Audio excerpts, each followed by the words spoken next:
Sicksports here, Kufu, Al, and we're here to tell you the stories we want to tell. And we have a bunch of stuff to talk about today. It's a random group of stories, but they're all entertaining in one way or another. So first on our list, we have a very heartfelt and warm Man Crush Monday that we'll get to, middle of the segment. We're going to tell you what NBA coaches and players are really saying during post-game press conferences because, being in the public eye, they can't say what's really on their mind. We're going to tell you what took the crying Jordan meme to the next level, something I personally hate, but I love it. he's going to lead that segment because I don't like talking about it. And, of course, we're going to end our show, as we always do, with a game of Who Said It between two fashionable figures in sports and pop culture, and we'll get to that later. But first story we have to cover. It's an interesting one.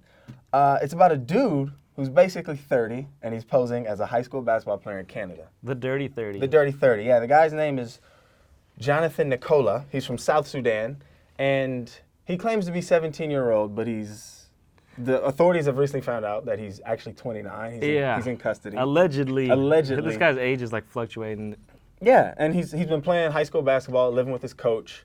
And I guess it took them about 6 months to figure out that, hey, this guy is not who he says he is. So, I mean, what do you think about the whole story, Al? It's so laughable because this dude looks so old. But, when I'm looking at him, like, he has, like, razor burns on his neck, and, like, he looks like a 30-year-old He does look like a 30-year-old. But he's with, like, these, like, 16-year-olds, 17-year-olds, like, having lunch with them, going to classes. And, like, no one found out. No one found out. Yeah. It's funny, though, because there have been, and we'll get on it later, but there have been a bunch of people. I mean, I went to high school with guys that didn't look like they were 17, but they were. Yeah. You know? But this guy, he's like 7 feet tall. He's like you said, he has the razor burn. He kind of seems like an overaged guy. He does, but there is like man-childs like that in Right. the world. I'm not gonna say it's not possible, but this dude looks super old. And man, like it just blows my mind that this dude is out there balling, and he has like 30-year-old knees, but he's still getting up there.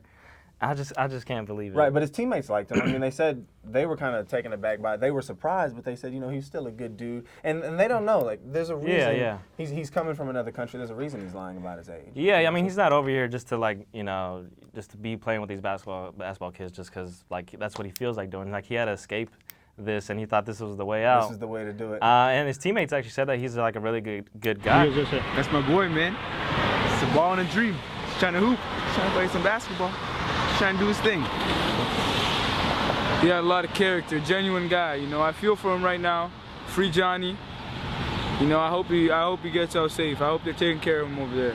So what Iman Shumpert Jr. was trying to say is like he's actually a really good guy. They need to check the dude, Kel's Wall. That dude, yeah. He looks like he's 30. That dude, like, officials need to check that guy like after this one because that guy, his hairline is like pushed back, and he looks older than the dude we're talking about right now. Right. And but like I said earlier, it's not that crazy to think about because there have been people in the past who don't look like they belong in high school, but they really were. Like Greg Oden, for example. He's the prime suspect because his like forehead was all like rippled right. like a whole dude. He looked like a 30-year-old. Yeah.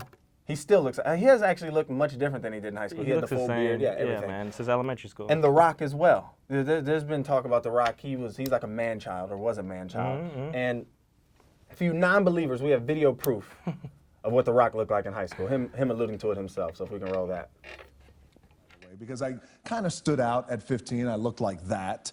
Right. That was. I mean, this is not what a 15-year-old looks like. How tall are you? Running around Nashville, I'm 6'4". I'm probably about 215 pounds there. It's a 15-year-old. So when I showed up at these high schools in Nashville, they honest to God thought I was a narc.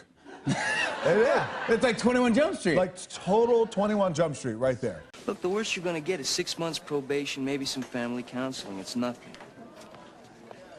So you see what The Rock looked like. He like looks older back then because he had like a mustache going. Oh, now you got the smooth, clean face. Yeah. So, but let me just ask you.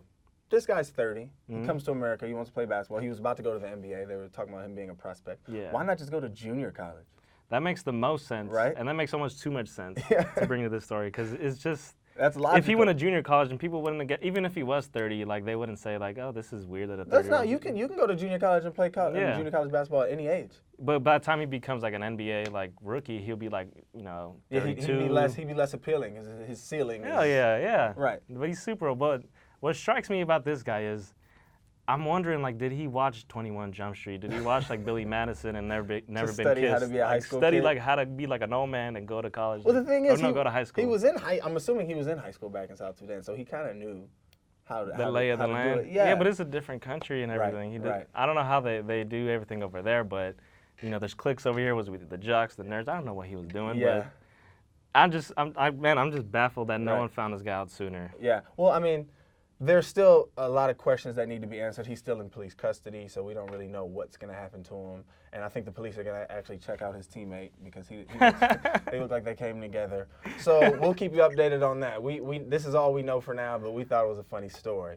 We got to take a quick break, but when we get back, we are going to tell you what these NBA coaches and players are saying during their post-conference interviews. We're going to dissect it and really get into the meat of what they're really saying. So we're going to see you in a bit.